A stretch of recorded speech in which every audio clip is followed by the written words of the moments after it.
어머니가 가는 길에 나 같이 가겠다고 공경하는 심정이 있으니까 그런 거예요. 2장 3절 한번 봅니다.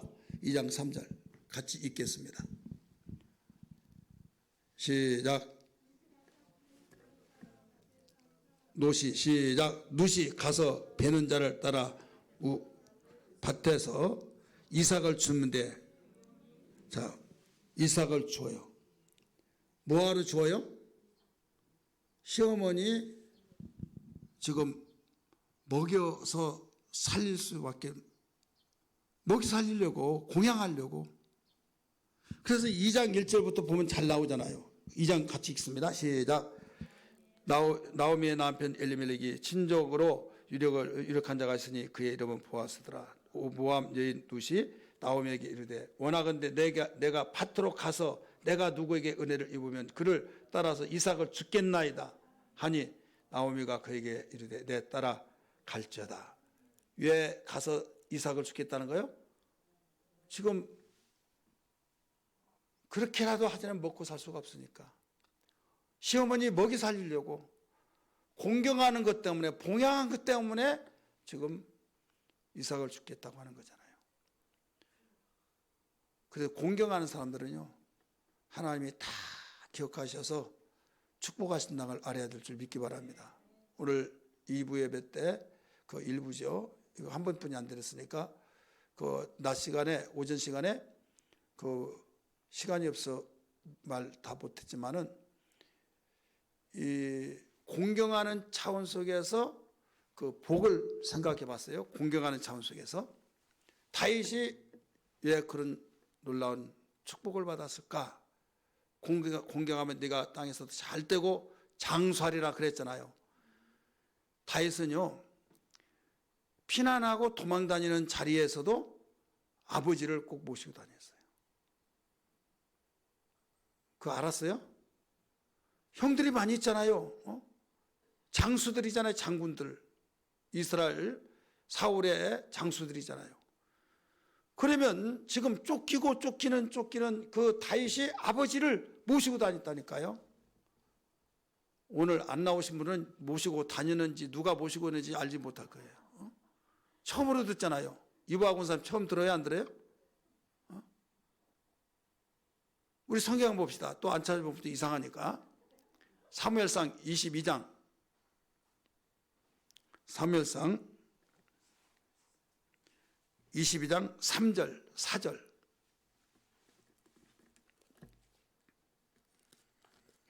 지금 남해 나라까지 국경을 넘어서 지금 위기를 당하고 있는 상황 속에서도 아버지를 모시고 다녀요. 같이 읽습니다. 시작. 다윗이 거기서 모압 미스베스로 가서 모압 왕에게 이르되 하나님이 나를 위하여 어떻게 하실지 내가 알기까지 나의 부모가 나와서 당신들과 함께 있게 하시기를 청하나이다 하고 부모를 인도하여 모압 왕 앞에 나갔더니 나오죠. 자, 부모를 모시고 다녔어요, 안 다녔어요? 도망 다니면서도 부모를 모시고 다녔어요. 그래서 이 땅에서 잘 되고 장수하리라. 여러분, 그래서 잘 되고 장수하리라. 그냥 잘 된 거 아니에요.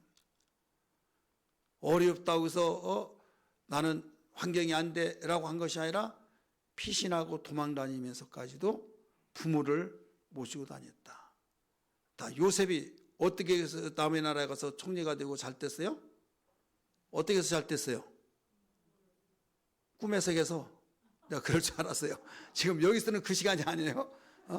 여기서는 오직 아까 뭐가 가장 중요하다고 했어요? 결단이라고 그랬죠. 지금 결단이 또 중요한 것이 이제는 2차적인 두 번째 관문이에요. 효심, 공경하는 거. 요셉이 잘 되는 것은요, 그가 비록 팔려와서 아버지께 갈 수는 없지만은 마음속에 항상 아버지를 공경하는 그런 가슴을 가지고 살았어요. 우리 성경 볼까요? 창세기 45장 13절 창세기입니다. 같이 읽습니다. 먼저 찾으신 분들 시작. 당신들은 내가 애굽에서 누리는 영화와 당신들이 본 모든 것을 다 내 아버지께 아뢰고 속히 모시고 내려오소서 하며. 지금 당신들이 여기서 누굴까요? 자기 형들. 자기 신분을 가리키면서 당신들은 빨리 가서 아버지를 모셔오라고. 지금 속에 있는 것을 이제는 알았으니까 모시고 오라는 거죠. 그래서 요셉이 초청해가지고 야곱은 아들에게 가서 거기가 못자리가 되어서 430년 만에 장정만 60만 명이 어린아이까지 다 해서 약 300만 명이 약속의 땅으로 모으잖아요. 그러니까 부모를 공경하지 아니하고 잘 되는 사람은 없다. 아, 목사님 누구누구 잘 되던데 그건 좀 더 있어봐야 해요. 그럼 부모님 잘 하더라도 못 되고 안 되던데요? 아직 더 있어 보면 다 나타나요. 성경은요, 부모를 공경한 자, 바로 이 땅에서 잘 되고 약속 있는 첫 계명이라고 그랬잖아요. 그리고 장수하리라고 그랬어요. 불로 처먹는다고 해서 오래 사는 거야? 아니라 무슨 약을 먹어야 해요? 부모 공경하는 약을 먹어야 해요. 그래서 여기에 이렇게 나왔잖아요. 오늘 우리는 룻도 마찬가지예요. 룻은 다 우리가 본문에서 찾아봤기 때문에요. 세 번째, 가문의 믿음의 가게를 만들라 하는 세 번째는 무엇을 했느냐? 만남의 복이 있어요. 따라서 만남의 복. 만남의 복을 하나님 주신 겁니다. 자, 넓은 들판에 지금 이삭을 주우러 가요. 이삭을 주우러 이제 가지고 집에 갑니다. 너 어디에서 이렇게 많이 주웠느냐? 여차차사 쭉 이야기했어요. 근데 거기에서 지금 보아스 집에 가야겠다. 내가 머리가 비상해서 인적 조사를 해가지고 우리 남편의 혈족들이 누군가 그 조사해가지고 그 집에 농사진 데로 간 것이 아니에요. 그냥 단순한 마음. 우리 어머니 불쌍하고 안 됐지. 남편 여이고 두 아들 여이고 지금 나이는 먹었지. 이제 뭔가 드셔야 할 텐데 아무것도 없잖아요. 그래서 이삭을 죽겠다고 갔잖아요. 자초지 이야기는 갈지어다. 내 딸아 갈지어다 했잖아요. 그래서 열심히 죽어요. 근데 못 보던 사람이야. 3절의 말씀 보니까 거기에 우연히란 말이 나오죠. 같이 읽을까요? 시작. 누시 가서 베는 자를 따라 밭에서 이삭을 주는데 우연히 엘리멜렉의 친족 보아스의 속한 밭에 이르렀더라. 자, 많고 많은 주인들이 많이 있지만은 그 많은 장소 들판에서 엘리멜렉의 친족인 보아스 그 밭에 이르렀더라. 자, 하나님은요 이걸 만남의 축복으로 물꼬를 틀어준 거예요. 따라하십시다. 아름다운 데 결단하면 아름다움에 결단하고 우리가 섬기고 봉사할 줄 알면은 만남의 복으로 역사하는 거죠. 이게 세 번째예요. 그래서 나중에 나는 이방 여자입니다. 그런데 이렇게까지 나를 보살펴 줄 이유가 있습니까? 하고 쭉 읽어보면요. 4절부터 쭉 읽어보면 나도 다 안다. 네 소식을 다 들었다. 하면서 네 시모와 너 모든 말 들었다는 거예요. 우리 성경 볼까요? 거기에서 다 11절 말씀 보세요. 우리 10절 읽고 읽습니다. 10절 시작. 누시 엎드려 얼굴을 땅에 대고 누구한테 절해요? 지금 보아스에게 그에게 이르되 나는 이방 여인이거늘 당신이 어찌하여 내게 은혜를 베푸시며 나를 돌보시나이까 하니 11절 시작. 보아스가 그에게 대답하여 이르되 네 남편이 죽은 후로 네가 시어머니에게 행한 모든 것과 네 부모와 고국을 떠나 전에 알지 못하던 백성에게로 온 일이 네게 분명히 알려지느니라. 여호와께서 네가 행한 일에 보답하시기를 원하며 이스라엘의 하나님 여호와께서 그의 날개 아래서 보호를 받으러 온 네게 온전한 상 주시기를 원하노라 하는지라 하면서 만남의 복을 받게 된 거죠. 그러면서 나중에 보아스 집에서 이렇게 갔다 오더니 그러냐? 너는 이제 다른 집에 가지 말고 거기서 저기 하라. 시어머니가 그래요. 그 친족이라는 걸 알게 되죠. 그러면서 계속 갈 때 종에게 말합니다. 저 여인을 관대하게 베풀라. 곡식을 이렇게 베고 그럴 때도 이삭을 흘려놓고 이렇게 하라 하면서 더 풍족하게 주죠. 한 번, 두 번, 막 6대를 막 대주고 막 가서 보고하고, 그러니까 막 기쁘고, 하나님께서도 이게 복을 주셨다고, 모두 이게 만남의 복으로 시작된 거예요. 그러면서 이제는 너는 다른 데 가지 말고 거기에 타작한다고 하니까 기름을 바르고 여차여차 이렇게 해서 발꿈치에 있는 데서 또 거기서 밤샘을 지내라. 뭐냐면 탈곡 할 때 양털을 깎을 때 막 행사가 되잖아요. 잔치가 벌어지듯이 탈곡할 때는, 추수할 때는 그런 야간 작업까지 막 하는 거예요. 그래서 거기서 도선생들이 많으니까 거기에 밤까지 해서, 또 열대지방이니까 그 밤에는 시원하고 그때 일을 하면서 밤샘을 하는 거죠. 이때 왔다 갈 수 없으니까 잠잘 것을 준비하고 그 보아스가 잠자는 그 발 있는데 거기서 자라. 나중에 자게 되죠. 나중에 잠뜻하다가 잠을 깨보니 깜짝 나자빠지가 막 누구냐고 막 그랬더니 그 여인이야. 그럴 때 왜 그런 줄 알았다 이거죠. 그의 전통적인 것이 그 집안 식구에서 과부가 된다든지 자손이 없을 때 이 신호를 보낸 거죠. 나는 이 가문의 자녀 대가 끊겨졌습니다. 당신은 우리 가문에, 내 남편의 가문에 토지 무르기 기업을 부르는 자격이 있습니다. 그러니 허락해 주세요. 그런 뜻이거든요. 그래서 그가 그런 뜻을 알고 내가 너에게 기업을 부를 수 있는 자격은 있다마는 나보다 더 가까운 친족이 있다. 동틀 때까지 너는 여기 있어라. 다른 데 가지 말고. 내가 거기에 물어봐서 그가 책임진다고 하고 기업을 부르는 것을 그 사람이 허락하면 그가 물어주겠지만은 네가 그 사람이 물어주기 원치 않으면 내가 책임짓고 여호와께 맹세하지만은 내가 기업 부르는 자가 되리라. 이렇게 말하잖아요. 그래서 해가 떴어요. 아침이 됐어요. 그 집에 갑니다. 아무개씨 왜 그냐고. 일빌렉 알죠? 알지. 거기 요사이 소문 다 났지 않느냐고. 그 말년과 기러진데 말년의 부인이 같이 왔는데 그 남편이 죽고 두 아들이 다 죽어서 기업 물을 것이 없는데 기업 물을 자기 없는데 자네가 기업 물을 제일 이 집안에 우리 가까운 집안이니까 먼저 부르라. 내가 물지 그랬어요. 근데 아래할 것은 기업 물으면 재산까지도 그쪽으로 줘야 된다. 그러니까 나 그러면 안 한다고. 내가 이 비싼 밥 먹고 재산 없어지고 그러냐? 정말이냐? 그렇다. 그러면 증인을 세워야 된다 해가지고 동네 사람 다 모여서 아무개 씨가 기업 부를 자격이 있는데 여기에서 안 한다고 했습니다. 그러니까 책임을 다하지 못했습니다. 그러면 신발을 막 던지는 거예요.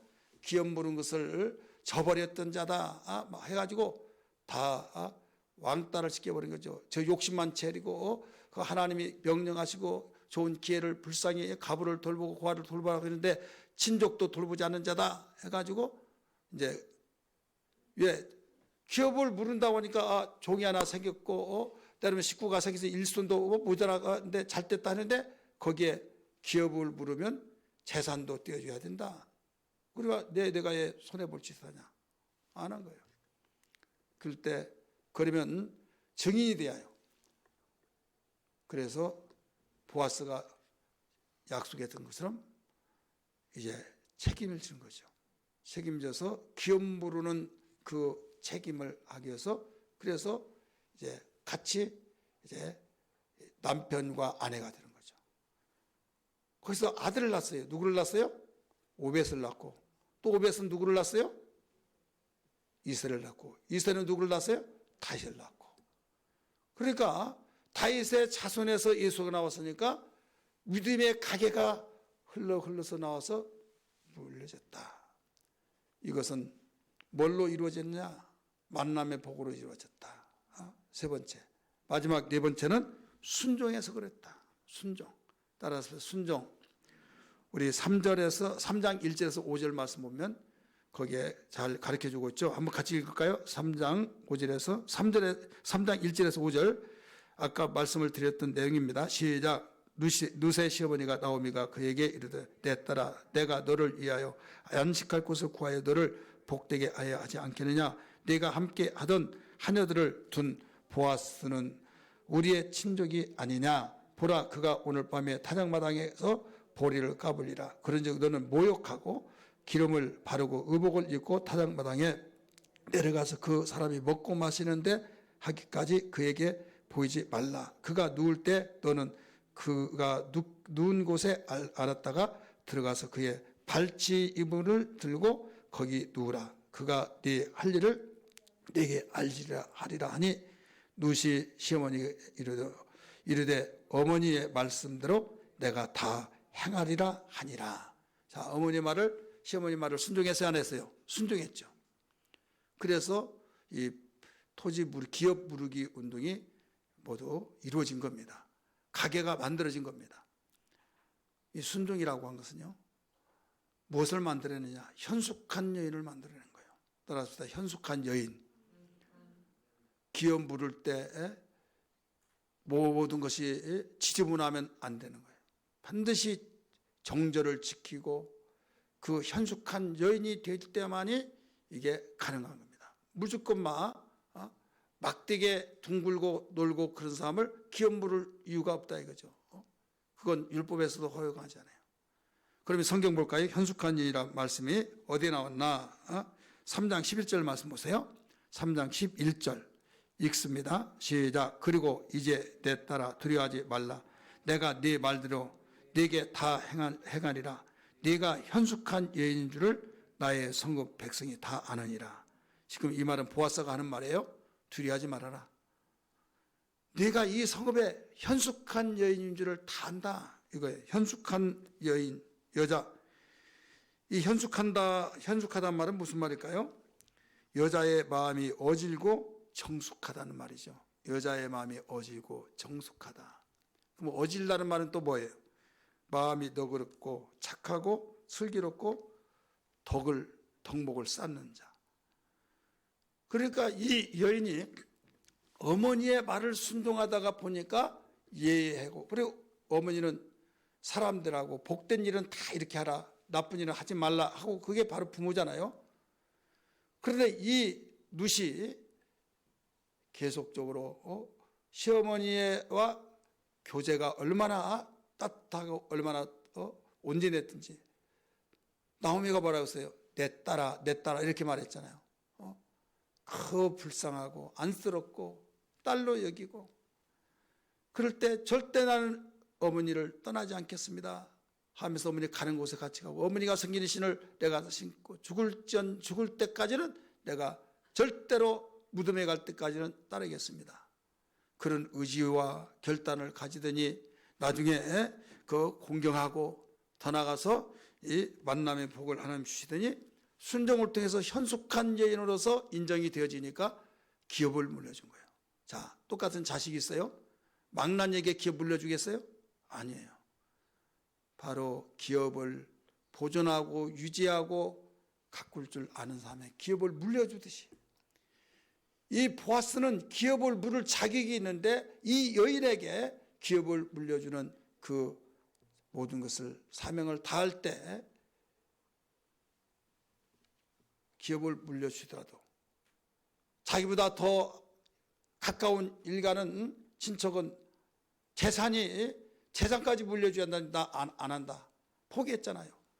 근데 이 보아스는 이건 물려주더라도 왜? 투자할 만한 곳에 투자하는 것은 흐뭇한 거예요. 망할 곳에 투자할 사람 하나도 없어요. 기업을 물려줄 때 잘 떼어진다고 한다면 여러분 얼마나 보람 있겠어요. 이 현숙한 여인은 기업을 물려주더라도 보람을 느끼고 이 가문을 살리는 엘리멜렉과 말론 기론에 비록 죽고 없었지만은 이에게 기업을 물려주어서 정말로 모든 자자손손이 대를 이어서 그 가문이 끊어지지 않게 만들겠다, 이런 결단을 하게 된 거죠.